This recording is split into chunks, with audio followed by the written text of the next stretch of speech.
Hello guys, ഞങ്ങളിപ്പോൾ ഒരു എലീനെ പിടിക്കാൻ വെച്ചതാണ്, പക്ഷെ വേറൊരു സാധനത്തിനായി കിട്ടിയത്. ഹലോ ഗായ്സ്, ഇത് ഒരു കരിയിലെ കുരുവിയാണ് ഗായ്സ്.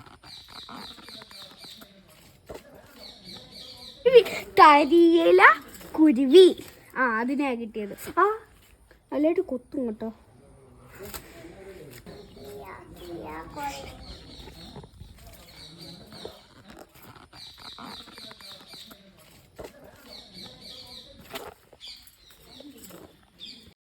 ഹലോ ഗൈസ്, നമ്മളെ കരിക്കുരുവിനെ കണ്ടു ഗൈസ്.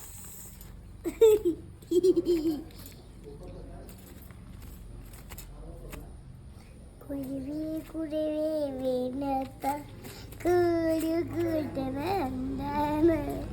കൊമ്പ മണത്തെ കൊമ്പത്തോ കണ്ണി പുന്നമ്പത്തോ. ഗായ്സ്, നമ്മൾ ഇനിയാണെങ്കിൽ അതിന് പുറത്ത് വിടാൻ പോവാണ് ഗായ്സ്. ചിലപ്പോൾ അത് ജീവനും കൊണ്ട് ഫുൾ സ്പീഡ് ഹെഡ് ഓടിപ്പോവായിരിക്കും ചിലപ്പോൾ കേട്ടോ, അറിയത്തില്ല. നല്ല സ്പീഡ് ഉണ്ടായിരിക്കും കേട്ടോ, നല്ല സ്പീഡുണ്ട്. 1 2 3 ബൂം.